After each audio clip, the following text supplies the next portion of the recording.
The next two games will be a big test for the Royals for obvious reasons. We're going to dive into it next in this edition of Locked On Royals.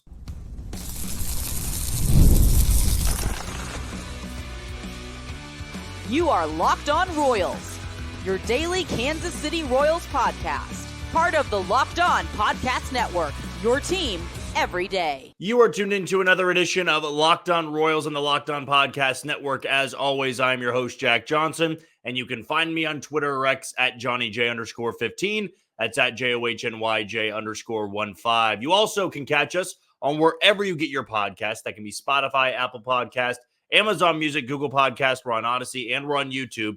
Just be sure to hit that follow button and subscribe. If you are a first-time listener and you want to know a little bit more about me and this show, well, I am based here in Kansas City. I work at Sports Radio 810 WHB, doing some hosting, co-hosting, and a little bit of producing as well. Now, today's show is brought to you by PrizePicks, the easiest and most exciting way to play daily fantasy sports. Go to prizepicks.com/LockedOnMLB and use code all lowercase LockedOnMLB for a first deposit match of up to $100. And questions and comments can always be left to me on Twitter, or you can send them over to our YouTube page. I'll try my best to get to every single one of them in a timely manner. Well, as I am recapping this game, a game in which the Royals lost 9-5 to the Boston Red Sox in a pivotal series. We all know how important this is, and we know how important the next two games are for the Royals. And tonight felt like a little bit of a breaking point among folks on Twitter. That's where I spend a lot of my time during the game, and I don't fault anybody. Like I said, if you followed my podcast since I took over, one of the main things I've said is I will never be a gatekeeper for a fan base. I'm not going to tell you how to be a fan. I'm not going to tell you to be positive or negative. I'm not going to tell you how to behave a certain way, because that's your journey. That's your fandom. Everybody should be entitled to act and behave how they want to. I think for the most part this year, I've tried to take more of a relaxed approach of when bad losses happen, when they're in a rut. You got to stay even. You got to not get too high, too low, because baseball is an incredibly long season. Like, even after tonight, there's 48 games to go, right? They are 63 and 51, so 48 games to go.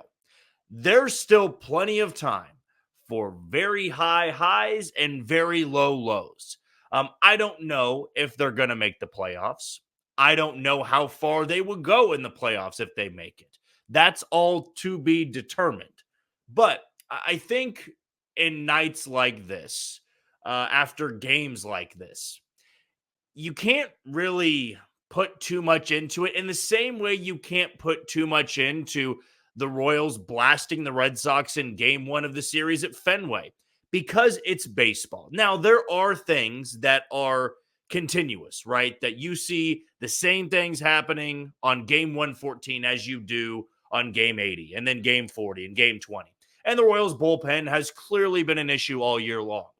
Tonight, it was an issue again. We'll talk about the main culprit tonight in segment number 3. But the offense struggled against James Paxton. They put up a fight in the final 3 innings, but they put themselves in too much of a hole when Angel Zerpa came into the game after Brady Singer. There were decisions that were made that didn't work out.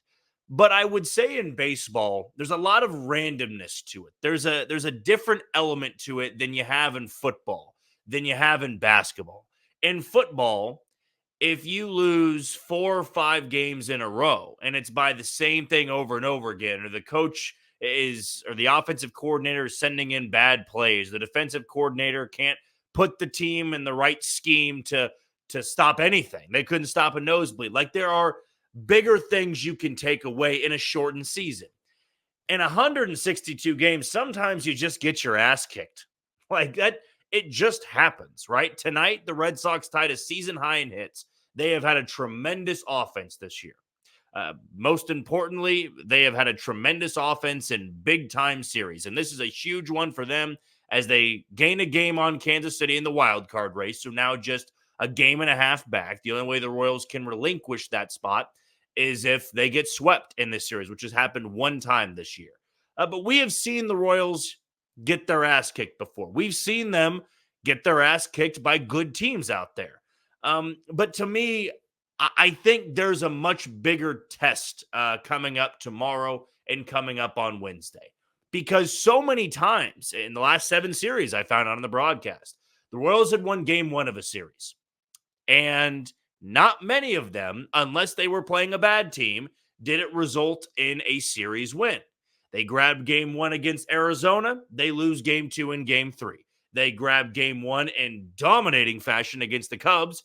They lose game 2 and game 3. And that's baseball, right? That's the weirdness of baseball. Like, who would have thought with the way the Cubs were playing and the way the Royals beat the brakes off them on that Friday night at Kauffman Stadium that the Cubs would come back and win Saturday and Sunday? Who would have thought that? I'm sure Cubs fans didn't think that. I know Royals fans didn't think that, but it happens. I'm not trying to say that the Royals are going to win game 2 and game 3. They've got the 2 guys on the mound they'd want to have, and Seth Lugo tomorrow night, and they'll have Cole Reagans on Wednesday night. It's a big test for them. But here's the thing. It is August 4th, August 5th, August 5th. There is just so much time left in the season, even though we've completed so much of it. Like 48 games is a big sample size there. Not over the course of 162, but this is when things really heat up. And there are not going to be many opportunities like this on your schedule to bury a team that's chasing you. This is a golden opportunity to put the Red Sox in a bad position moving forward. You win game 2 and game 3. You got a 3.5 game cushion on them. You know, you get to play Minnesota next week. You'll have a Cardinals team that's slumping coming to Kauffman Stadium, who you swept in a doubleheader not too long ago. Like, there are golden opportunities, and yes, you want to cash in and take advantage of them.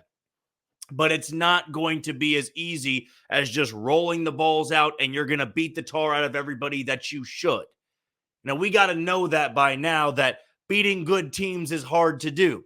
Beating good teams is even harder to do when you are just 1 year removed from losing 106 games. Like, that to me is what I'm trying to get everybody's head around.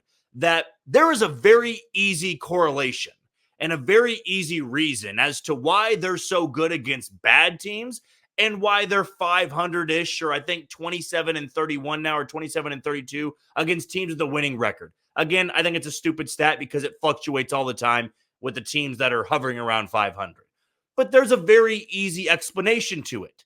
Because in baseball, not many times does a team go from that bad of a record, that bad of a team, to a playoff contender 114 games into the season. This doesn't happen that much. So for me, I guess I just don't get too worked up by games like this because, yeah, it's a good team. And yes, of course I want them to win. I'm frustrated with certain things that happened throughout the game, but I'm also not expecting them to steamroll every good team they've faced.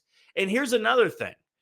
Just because they don't play well against good teams doesn't mean they can't make it into the playoffs, right? And at the end of the day, that's always been the focus for me. Give yourself a chance, right? If we're going to get up in arms about they're not a World Series contender, I get winning the World Series is the goal. Everybody knows that, right? But October is so different than the regular season, right? We can say the lights are bright right now. They're really not. Like, they are brighter. It is a big time series, but October is the brightest of lights. Like, it is do or die time there. The Royals season didn't end tonight. And I know a lot of you listening and watching this understand that. You can get frustrated, you can get mad, and you can put importance on this series. But still, there is a bigger test at hand here, and that is still maintaining this success for another 2 months here. And yeah, they're going to play some really good teams. They're going to lose to some good teams. They're also going to beat some good teams there. We know at this point, we have a large enough sample size to kind of understand who the Royals are. They're not going to beat up on the best of the best. Yes, that puts them at a disadvantage going into October, but there are teams that are 100-win teams that get bounced in the first round, get bounced in the wild card round. You never know. It's kind of a tough thing to truly predict. Who would have thought Arizona and Texas were going to the World Series last year? In fact, Arizona limped horrifically into the playoffs last year. They barely got in, and they get all the way to the World Series. So there's never that direct correlation of you get hot at the right time and then you take off. The 2015 Royals sucked in September.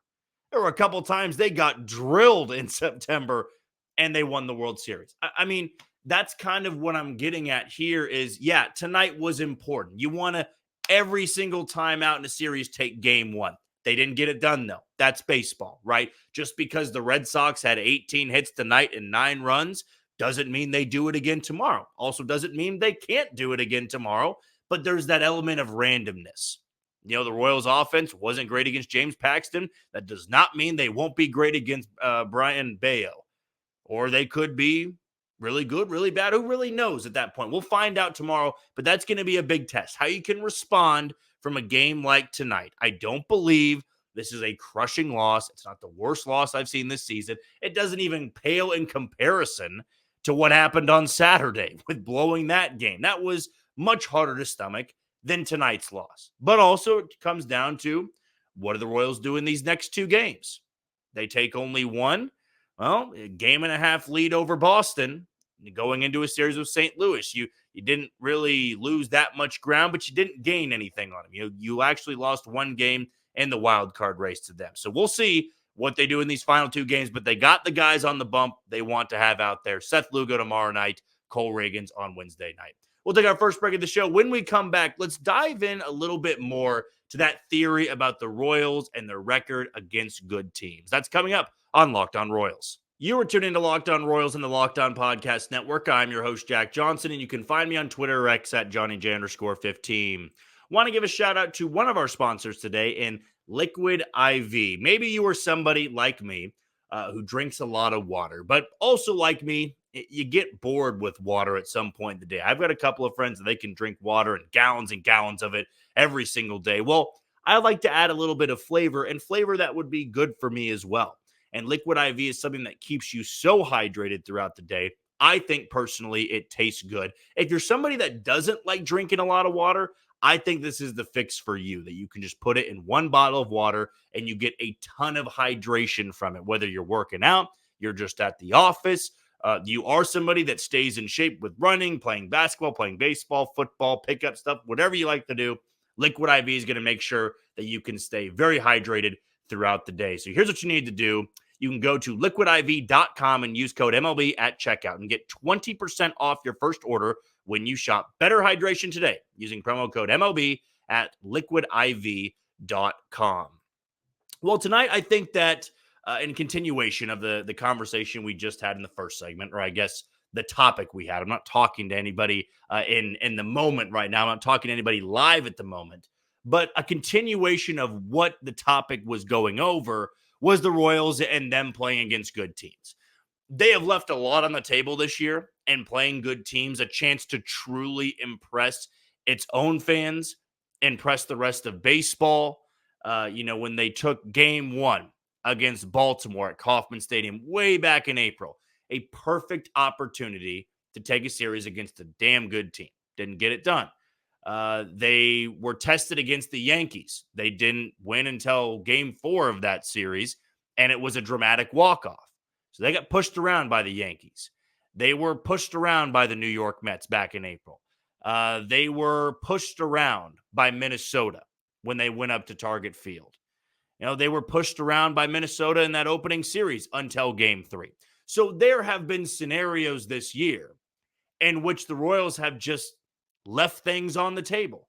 And there are multiple series coming up at the end of August and September. They're going to see Minnesota again. They're going to see Cleveland. They're going to see Houston. They're going to see Philly. They're going to see the Yankees. They're going to see the Reds. They're going to see the Pirates. There's a lot of good teams on their schedule. Somebody could look at that and say, well, I hate that because those are good teams, and I think the Royals suck against good teams. I wouldn't blame you. Like I said, not a gatekeeper of the fan base. But I also would look at it as a great opportunity. I don't think you want it any other way. Maybe that's the motivator in me. Maybe that's somebody that wants to see them play in fun environments against good teams. Because right now, what we are witnessing is something that not a lot of fan bases get to witness after a year like last year, where you just were awful in every single aspect of the game.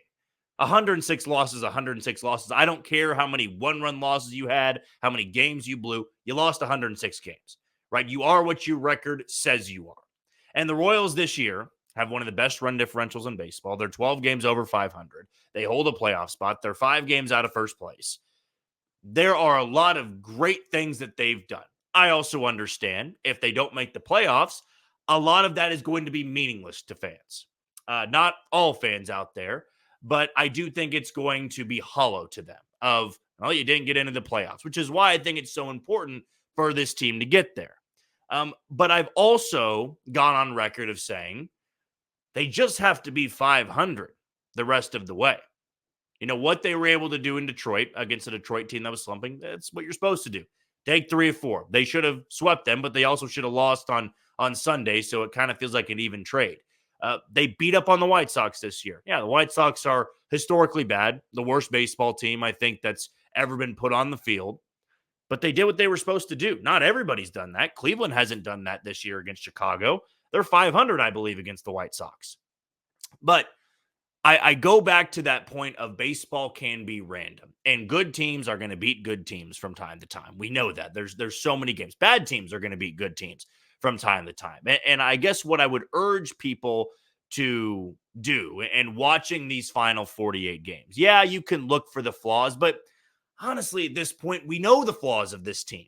Like, if they're still surprising you with what their weaknesses are, or they're still surprising you by what their strengths are, then I don't really know what to tell you. We're 114 games into the year. Like, this is who they are. The Royals are going to be able to bludgeon some teams with their, offense that can hit, 9 times in a row, right? Like they did against Detroit on Friday night. 9 consecutive hits. They can do that, right? They can beat Tarek Skubal, who's likely going to win the Cy Young. They can do things like tonight where their bullpen collapses. They've done that numerous times this year, right? But it also is game 114. Like, when they lose or when they lost tonight and their bullpen didn't do well and their offense got off to a sluggish start against a soft-throwing lefty, and their offense kind of fought back at the end, they've done this all season long, right? And I think that their lack of, I don't want to say clutchness or lack of performing against good teams is really that jaw-dropping when you think about it. Like, I believe that we take series losses as, well, they can't compete in the same league as that team. But also, as we've said, a lot got left on the table. I think there are numerous good teams out there that look at the Royals and probably are taken back by how much they've improved in 1 year, but know that, that's a team that you really got to grind it out for 3 games with. The only team that can say that, they didn't have to grind it out with the Royals, and even one of those games was a comeback win for them. The only team that can say that this year is Texas, because Texas swept the Royals. And 2 of those games, the Royals didn't score. And the other time, I think they scored 2 runs in that game. The one that I was in attendance for. I was in attendance for 2 of those games, but it was ugly all the way around. There's one team, in my opinion, that can. The Yankees kind of can, because they beat up on the Royals for 3 games and 8 innings of game 4.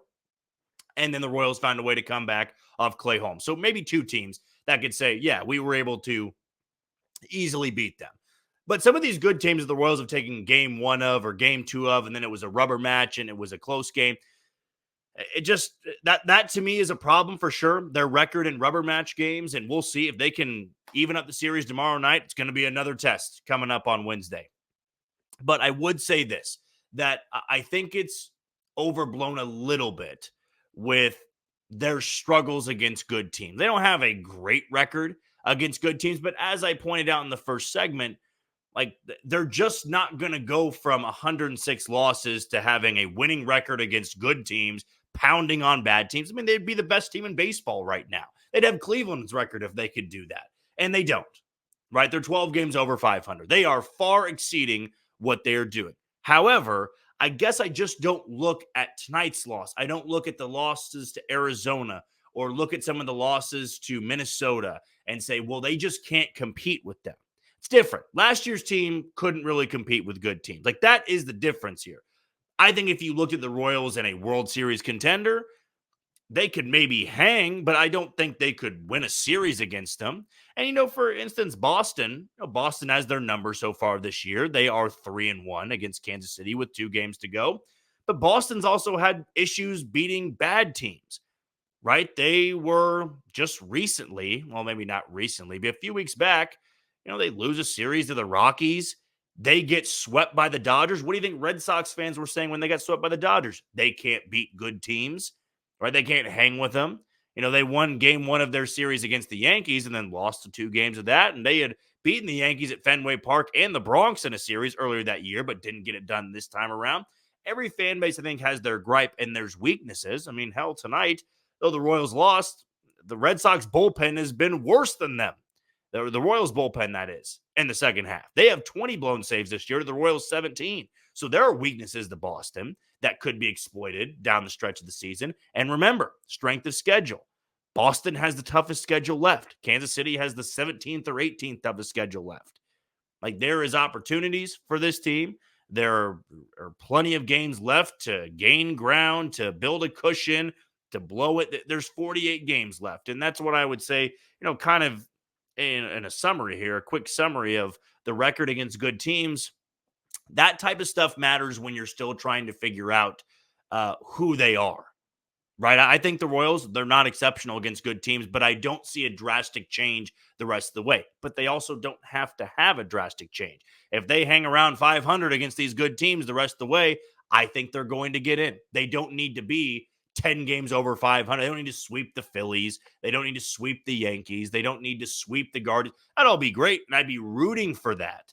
But again, as we discussed in an episode last week, they got to play 500 ball the rest of the way. Now, you can't go out tomorrow night. You can't go out Wednesday night and get hammered by the Red Sox because that's a team that's chasing you. And if they sweep you, they'll take your spot in the wild card race. But there's still so much time left. And that's why I'm just not going to put too much into one game here. I understand, right? There is a large sample size in their record against good teams this year. But to me, I just kind of expected that from a ball club that lost 106 last year. They're not going to be exceptional and fantastic against good teams.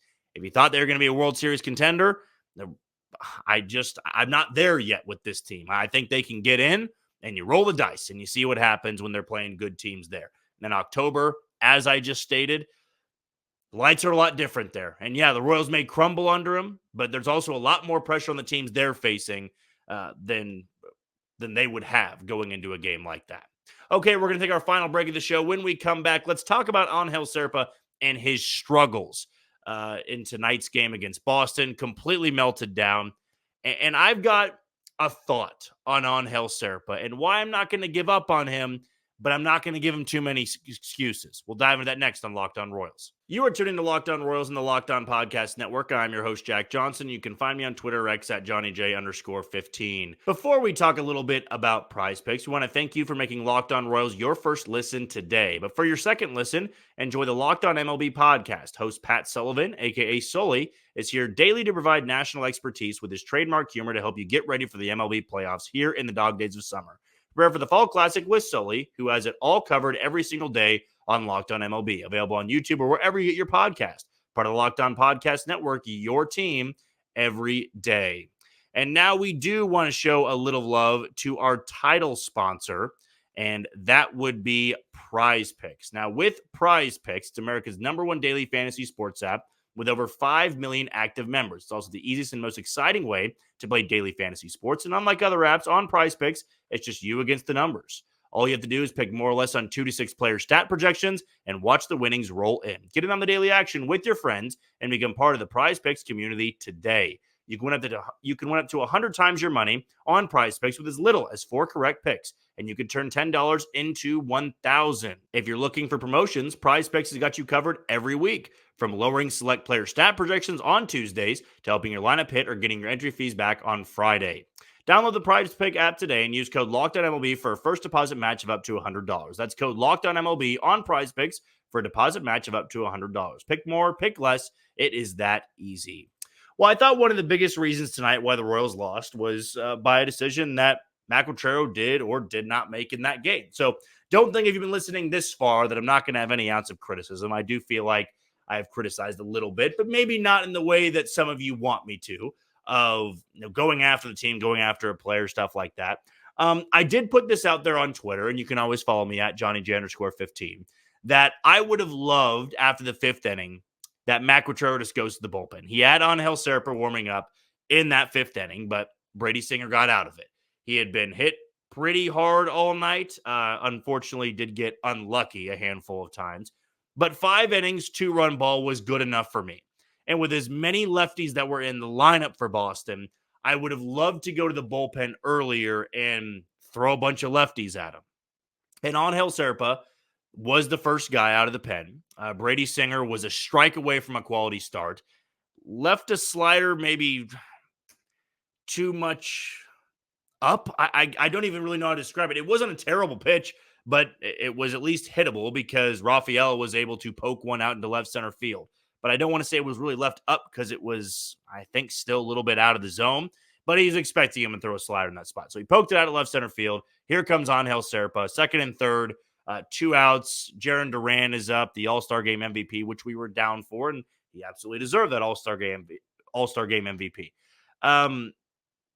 The thing with Angel Zerpa is I think there's a lot to like about him. He has years of control. He's young. He's one of the youngest guys on this team. Just this year, he's ramped up his 93 to 94 mile an hour four-seam/sinker to 98 to 99. In fact, unless I'm blanking on somebody like a Luis Garcia who came in for the 7th and the 8th inning for the Red Sox, I think Angel Zerpa threw the hardest pitch tonight. It was also the pitch that gave up the 2-run double to Jarren Duran. To me, though, it wasn't so much about the 2-run double. It was the implosion when he came back out for the next clean inning. You can't let what happened when you came in with inherited runners affect you in the next inning. And the Red Sox just put a lot of balls in play off him. And then it was, the 2-run home run that really put the dagger in the game. It was 6-2 at that point, made it 8-2. But here's the thing. And the same way I use this for Carlos Hernandez, having 98, 99, 100 is great. But even Angel Zerpa has something that Carlos really never did. Carlos had 99, 100, 101, 102 with a fastball, a very straight fastball, a very hittable fastball. But, he still from time to time could get the swing and miss because he threw that hard.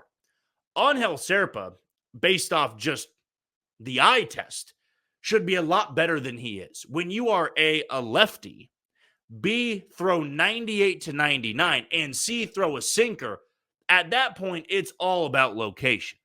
If you can locate 98, 99, 100 from the left side with a sinker, you are going to be an excellent bullpen arm. So that, right off the bat, shows you that there is value, there is talent in what Angel Zerpa has. And I do think this year he has seen a bigger role than even I thought he would. I think that he'd been trusted in numerous spots to make some big-time pitches. Tonight, fell behind 3-1, borderline call. That's a borderline call. I'm not going to get too hung up on it. And then he left 99 down the middle. This is the big leagues here. Angel Zerpa can go down to Omaha and throw 98, 99 down the middle with 90% of his pitches, and he'd be fine. Maybe not against every hitter, but for the most part, he'd be fine. You can't do it at the big leagues. You can't leave 98, 99 over the middle because that's going to get hit. It doesn't matter if you're throwing a 4-seam, a 2-seam, a sinker, a cutter. You leave it dead red like he did multiple times in his outing, you're going to get tagged. And that's happened to him a few times this year. But there's not a part of me yet that wants to give up on him. I also took a long time to give up on Carlos Hernandez because of the live arm And in baseball, anytime you have somebody throw that hard, and it's not just a fastball, it's a sinker, you can have something to work with. And if this was a year in which the Royals weren't competing for a playoff spot, he probably gets more higher leverage spots because the Royals wouldn't have high leverage guys to go to. But that's different this year. I do think, though, things have to change and change rather quickly. Angel Zerpa, if he can locate the 98-99 where he wants to, he throws a lot of strikes. Right? That's always been a good part about his game. And what I loved is that when the velocity increased, he didn't lose his command. Now, when he's missing, he's not missing by a lot. And tonight, it was a bad outing. I'm not going to crucify the man and say that he can never have a high leverage spot again, because that's not the case. He's going to. He's going to come in a spot similar like that some point in these final 48 games. But that is a huge part of being a sinker ball pitcher. And a lot of sinker ball guys will sit 92, 93, 94 and be really effective, because if you can locate that down in the zone, it's a bunch of ground balls. But if you're living up in the zone, you're living in the middle of the zone, doesn't matter how hard you throw. That's going to get hit. And tonight, he got hit a lot. And it's a learning experience for him. I know there's not a lot of Angel Zerpa supporters listening right now, and maybe you've disagreed with everything that I've said. It's totally fine. You can always react on our YouTube channel, or you can react to me on Twitter. But, game one is game one. It's about what you do now in game two and game three. Like I said, the Royals have who they want out there for game two and game three. You got to limit this red-hot offense. That's where I think it all starts. This is going to be a Red Sox team that is never going to go away. Too many hitters in that lineup, as we saw tonight. 18 hits, tied a season high for them. We'll see what they'll do tomorrow night against Seth Lugo, and we'll see what the Royals will do tomorrow night against Brian Bayo. And then on Wednesday, it'll be Cutter Crawford, who shut out the Royals in Boston, and it'll be Cole Reagans on the bump for Kansas City. Well, that's going to do it for another edition of Locked On Royals in the Locked On Podcast Network. I've been your host, Jack Johnson. You can always find me on Twitter, X at JohnnyJ_15. Thank you for making Locked On Royals your first listen today. And a reminder to go check out Locked On MLB Podcast. Prepare for the Fall Classic with Sully, who has it all covered every single day. You can find the link to Locked On MLB in the description page that we have, so you don't need to search. Part of the Locked On Podcast Network, your team every day. Tomorrow, we're going to recap just how the Royals did, responded, or not responded in Game 2 against the Boston Red Sox. But until then, you take it easy, Kansas City.